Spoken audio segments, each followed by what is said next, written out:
Hello and welcome to a flipped chapter in your class for marketing. This is the chapter where you take it on the go. You watch it when you want, as many times as you want. You'll take a quiz after you've watched all parts of the chapter and read the text, and you'll get your class participation points that way. This is chapter 11 on relationship marketing and customer relationship management, or CRM. It's all about relationships, just like relationships in our lives, that when you spend time on them and you take care of them, they thrive. When you don't spend time on them and you ignore your relationships, they don't do so well. And the same is true in marketing with consumers. Here we go.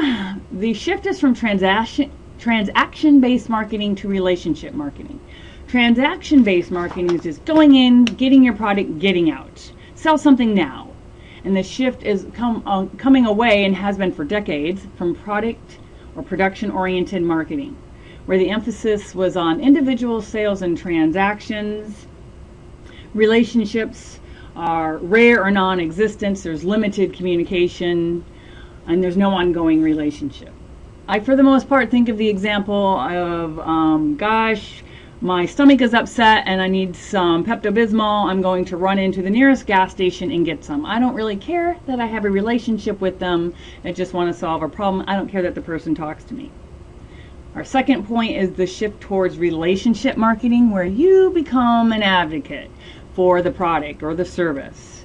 In this circumstance, customers are viewed as equal partners in the transaction, and therefore they're motivated to make repeat purchases or buy multiple brands from the firm. It encourages long-term relationships, repeat purchases, as I just said, and it also leads to increased sales for the company and lower marketing costs. You don't have to market as much if your consumers are your advocates. Relationship marketing, in general terms, focuses on a long term rather than a short term. That makes sense, right? Relationship emphasizes on retaining customers you already have over making a quick sale. Make sure you're taking care of your customers. Ranks customer service as a high priority. Encourages frequent customer contact, right? That's how relationships work. We have to keep talking, communicating, having hearing, seeing, in order for it to work. And lastly, it commits all employees to providing high quality products. So all employees need to know what's going on in the firm for customer relationship management to work. Many of you, most of you probably have a rewards card from Fred Meyer, yes? That's about relationship marketing. They know what you're buying. They give you gas, fuel rewards for your purchases. They give you coupons, you have an app. All these things constitute relationship marketing. Elements of relationship marketing. Firms that build these types of long-term relationships can do so in 4 ways. They gather information about their customers and keep it up to date. So when you're asked to put in your email address and your mailing address, or maybe select some of your preferences at a particular organization, they're gathering information about you. Analyzing data and using it to modify the marketing mix. Remind yourself what the marketing mix is. It's the 4 P's. Product, place, promotion, and distribution. No, product, place, promotion, and price. Oh, even I got it wrong.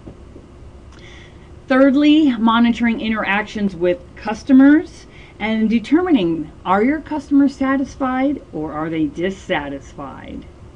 And lastly, using your customers' preferences and knowledge to making that unbreakable bond with your customer. Welcome back. The last time you were here, you looked at these type of shoes. We recommend that you might like these as well. Let's move on to internal marketing. The concept of customer satisfaction, we usually think about that happening with our external customers, people or organizations who use the firm's products. But firms that have the focus of relationship marketing must also address internal customers. And these are your employees or departments within the organization whom without them, your success is dependent. When employees are loyal, when you have loyal employees, you can feel that as a consumer, can you not? So think of your own example of when either you've gone into a company and you can tell that employee likes working there, or how you've been treated when you work in a company, and are they giving you full information and telling you what's going on in the company and how they keep relationships with customers.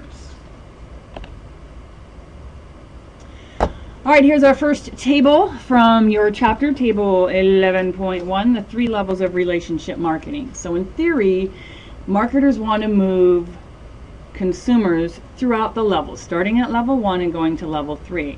But you'll find that's not always the case. If we go back to our going to the gas station and buying a quick convenience item example, there is no hope that they're going to move me to a level 3. But let's talk about in theory how this works.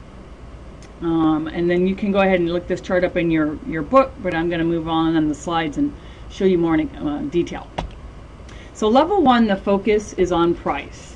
It's the most superficial level, and it's least likely to lead to long-term relationships.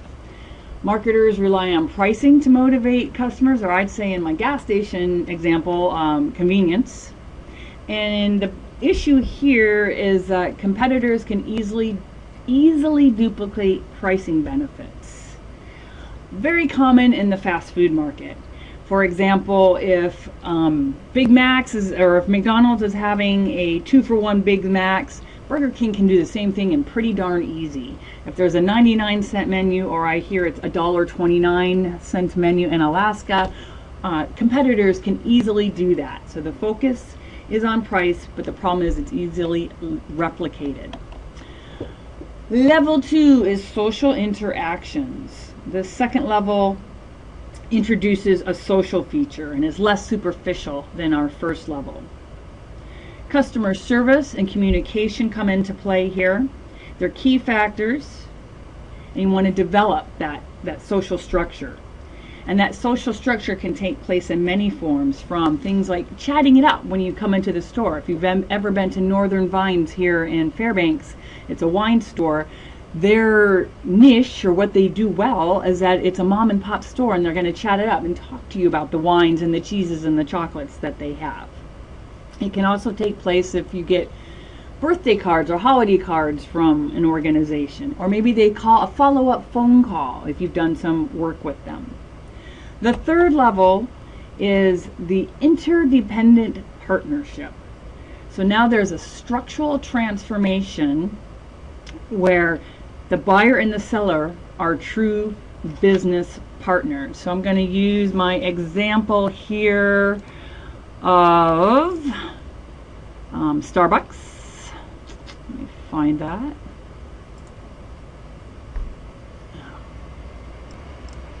All right, continuing on with my example of Starbucks. So this is a blog entry that somebody had written who's a big fan of Starbucks and has a My Starbucks card and buys so much Starbucks they're a gold member. So the birthday's coming up, and this person gets an email saying, ta-da, you're going to get a postcard coming for your birthday.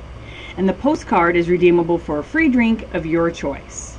So good customer relationship marketing, and I'm going to scroll down here to show you the 7 ingredients in an effective CRM, customer relationship email. Well, first of all, they have the fundamentals and the relevance.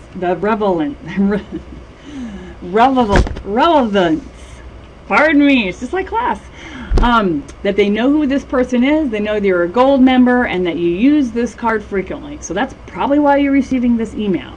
Secondly, the event. Oh, it's your birthday. That's why you're receiving this, not just out of the blue. There's a reason to have this contact.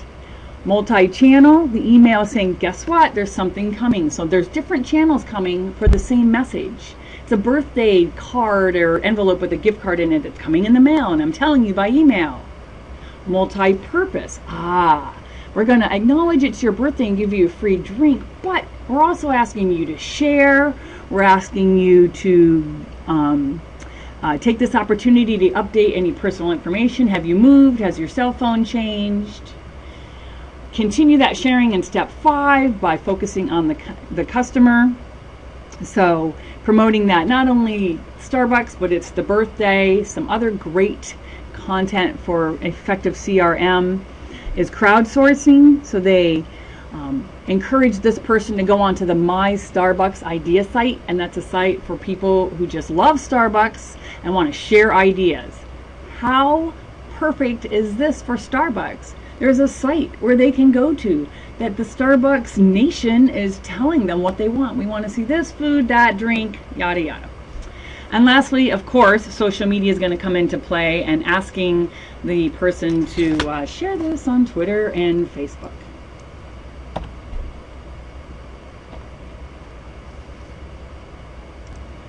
And this is our last slide for this segment, and I want you to guess what level this is on the relationship marketing continuum. All right, looks to me like they're using financial incentives. It's kind of pixelated, I get it, but it's Chili's restaurant saying kids eat free on these 2 particular dates. So they're trying to get you in there by saying buy adult meals and your kids can eat for free.